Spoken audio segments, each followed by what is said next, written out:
High বন্ধুরা, কেমন আছেন? আশা করি আপনারা ভালোই আছেন। বন্ধুরা, আজ আমরা ইম্পর্টেন্ট একটা টপিক নিয়ে আলোচনা করব, ইন্টারভিউর ব্যাপারে। আমরা যে জিনিসটা নিয়ে সবচেয়ে বেশি কনফিউশন হই এবং আমরা সবচেয়ে বেশি অলসতা দেখাই ওই জিনিসটার ব্যাপারে। হ্যাঁ, আপনি হয়তো ধরেই ফেলেছেন, আমরা আজ আলোচনা করব সিভি কিংবা বায়োডাটার ব্যাপারে। আমরা প্রত্যেকে কিন্তু এই একটা জিনিসের ব্যাপারেই কিন্তু আমরা সবচেয়ে বেশি অলসতা দেখাই। আমরা কোনো বন্ধুর কাছ থেকে নিজেদের সিভিকে কপি করে নিই বা ইন্টারনেট থেকে কপি করে নিই। এটাই কিন্তু আমাদের কাছে সবচেয়ে বড় ভুল। উচিত আমাদের নিজস্ব ডকুমেন্টস আমাদের নিজেদের বানানো।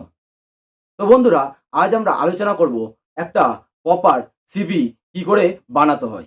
তো চলুন বন্ধুরা, শুরু করা যাক।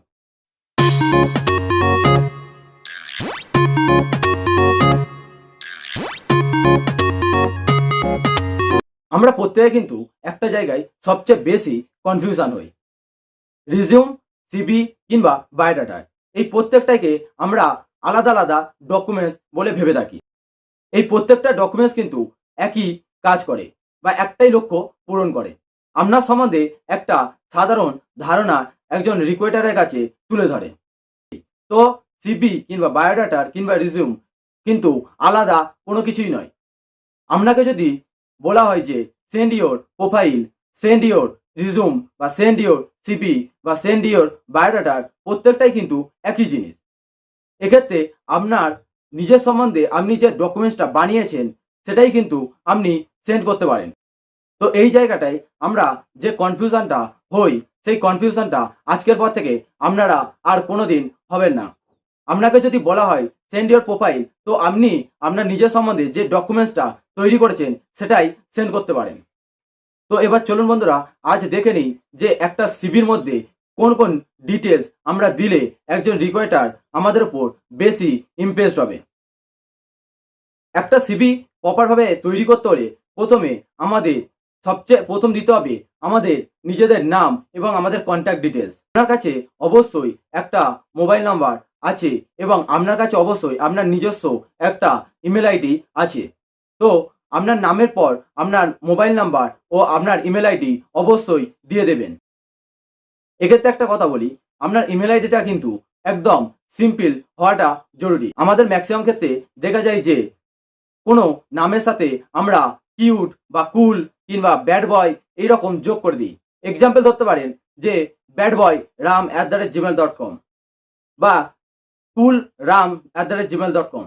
এইরকম ইমেল আইডি থাকলে অবশ্যই এটা আপনি অ্যাভয়েড করুন। একটা সিম্পল ইমেল আইডি আপনি খুলতে পারেন, ধরুন ram mondal8926@gmail.com। এইরকম সিম্পল ইমেল আইডি আপনি অবশ্যই আপনার সিভির মধ্যে দেবেন। কোনো কিউট বা কুল, কোনো ব্যাড বয় এইরকম ধরনের ইমেল আইডি আপনি দেবেন না। এক্ষেত্রে কিন্তু আপনার ইমপ্রেশন তৈরির ক্ষেত্রে বাধা হয়ে দাঁড়াতে পারে। তো আপনি একটা সিম্পল ইমেল আইডি ক্রিয়েট করে ফেলুন এবং সেটাই সিভির মধ্যে দিয়ে দিন। একটা প্রপার সিভি তৈরি করতে হলে আমাদের সেকেন্ড পয়েন্টটা আমরা যেটা দেবো সেটা হলো অবজেক্টিভ।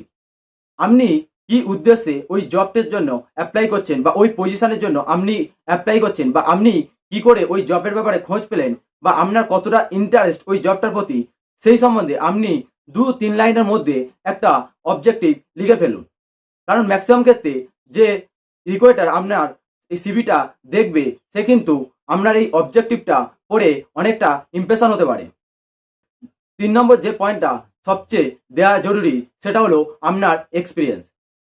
আপনি আগে কোনো কোম্পানিতে সেম জব করেছেন এবং সেম পজিশনে কাজ করেছেন, যা এখন যে কোম্পানিতে আপনি অ্যাপ্লাই করতে চলেছেন, অবশ্যই আপনি এক্সপিরিয়েন্সে ভালো মতন আপনার আগের কোম্পানির সমস্ত ডিটেলস এবং আপনি কীরকম কাজ করেছেন সব কিছুই দিতে পারেন। এক্ষেত্রে ফ্রেশার্স ক্যান্ডিডেটদের এক্সপিরিয়েন্স দেওয়ার কোনো প্রয়োজন নেই। একটা প্রপার সিভি তৈরি করতে আমাদের 4 নম্বর যে পয়েন্ট আছে সেটা হলো এডুকেশন। আপনি লাস্ট কোন ডিগ্রিটা অ্যাচিভ করেছেন এবং যার বেসিসে এই জবটার জন্য আপনি অ্যাপ্লাই করতে চলেছেন, তো অবশ্যই এই সমস্ত ডিটেলস আপনি এই এডুকেশনের মধ্যে দিতে পারেন। এক্ষেত্রে একটা জিনিস মাথায় রাখবেন যে আপনি লাস্ট যে ডিগ্রিটা অ্যাচিভ করছেন এবং যার বেসিসে আপনি এই জবটার জন্য অ্যাপ্লাই করছেন, সেই ডিগ্রিটা কিন্তু অবশ্যই এডুকেশনের ওপরের দিকেই রাখবেন। এই সমস্ত বিষয়গুলো আমি অবশ্যই আপনাদেরকে নেক্সট ভিডিওতে দেখিয়ে দেবো মাইক্রোসফট ওয়ার্ডের মধ্যে কি করে আমরা একটা প্রপার সিভি তৈরি করতে পারি। একটা প্রপার সিভি তৈরি করতে হলে আমাদের 5 নম্বর যে পয়েন্টটা আছে, এই পয়েন্টটা ফ্রেশার্স ক্যান্ডিডেটদের জন্য। আমরা কলেজে পড়ার সময় আমরা অনেক ইন্টার্নশিপ বা অনেক ট্রেনিং করে থাকি।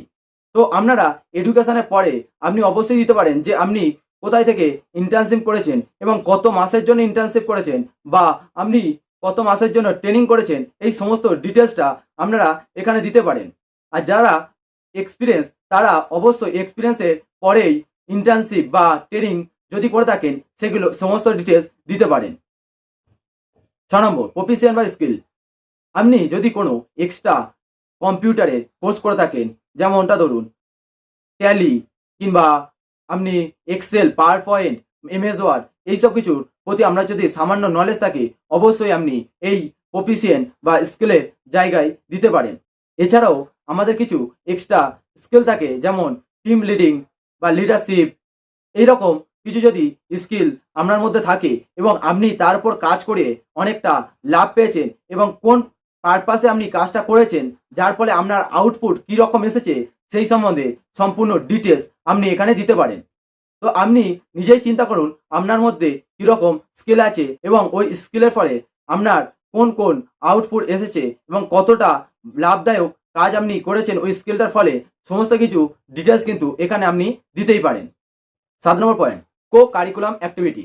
আপনি কলেজে কোনো ইভেন্ট অ্যারেঞ্জ করেছেন বা আপনার সোসাইটিতে আপনি কোনো প্রোগ্রাম অ্যারেঞ্জ করেছেন এবং যার ফলে আপনি খুব সাফল্যভাবে ওই প্রোগ্রামটাকে কমপ্লিট করেছেন, এই সম্বন্ধে যদি আপনার কোনো নলেজ থাকে বা এই সমস্ত কাজের সাথে যদি আপনি যুক্ত থাকেন অবশ্যই আপনি এই সমস্ত ডিটেলস আপনি কো কারিকুলাম অ্যাক্টিভিটিতে দিতে পারেন। এছাড়াও ধরুন আপনি কলেজে থাকায় আপনার বন্ধু বান্ধবদের সাথে যুক্ত হয়ে একটা ফান্ড ক্রিয়েট করেছেন এবং যে ফান্ডটা নিয়ে আপনি কোনো বৃদ্ধাশ্রম বা কোনো শিশু নিকেতনে আপনারা হেল্প করেছেন, সেক্ষেত্রেও কিন্তু আপনি কো কারিকুলাম অ্যাক্টিভিটির সাথে যুক্ত। এই সমস্ত ডিটেলস কিন্তু আপনি এই কো কারিকুলাম অ্যাক্টিভিটিতে দিতে পারেন। এই পয়েন্টটা কিন্তু আমরা এতটাও ইম্পর্টেন্ট বলে ভাবি না, কিন্তু এই পয়েন্টের ওপর আপনার সম্বন্ধে একটা নেচার ক্রিয়েট হয় যে আপনি মানুষকে হেল্প করেন এবং বিভিন্ন পারপাসে আপনার যে কাজের অভিজ্ঞতা আছে বা আপনি কাজের জন্য আগ্রহী, সেই সম্বন্ধে একটা সুন্দর ইমপ্রেশন ক্রিয়েট করে একজন রিক্রুটারের সামনে। 8 নম্বর পার্সোনাল ডিটেলস। আপনি হয়তো ভাবছেন যে সমস্ত কিছু দেওয়ার পর পার্সোনাল ডিটেলস কেন সিভির নিচে রাখা হলো। এক্ষেত্রে একটা কথা বলি যে আমাদের ম্যাক্সিমাম সময় চেষ্টা করতে হবে সিভিটাকে 1 পেজের মধ্যে তৈরি করা। আমরা ম্যাক্সিমাম ক্ষেত্রে যেটা ভুল করে থাকি, আমরা সিভিকে 2-3 পেজে বানিয়ে ফেলি। এটা কিন্তু আমাদের মাথায় রাখা উচিত যে আমাদের মতো বহু সিভি কিন্তু একজন রিক্রুটারের কাছে পৌঁছায়। তো আমাদেরকে যতটা সম্ভব চেষ্টা করতে হবে 1 পেজের মধ্যে আমাদের সিভিটাকে কমপ্লিট করতে। আমাদের এক্সপিরিয়েন্স যতই বাড়তে থাকে তখন কিন্তু আমাদের সিভি কিন্তু আর 1 পেজের মধ্যে হয় না।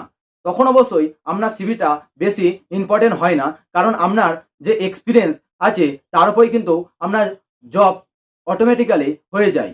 কিন্তু প্রথম যখন আপনি ফ্রেশার্স, অবশ্যই আপনাকে এই সমস্ত কিছু মেনটেন করে একটা প্রপার সিভি বানাতে হবে এবং সেটা অবশ্যই 1 পেজের মধ্যে হতেই হবে। তো আপনি এখানে চাইলে এই পার্সোনাল ডিটেলসটাকে আপনি বাদও দিতে পারেন।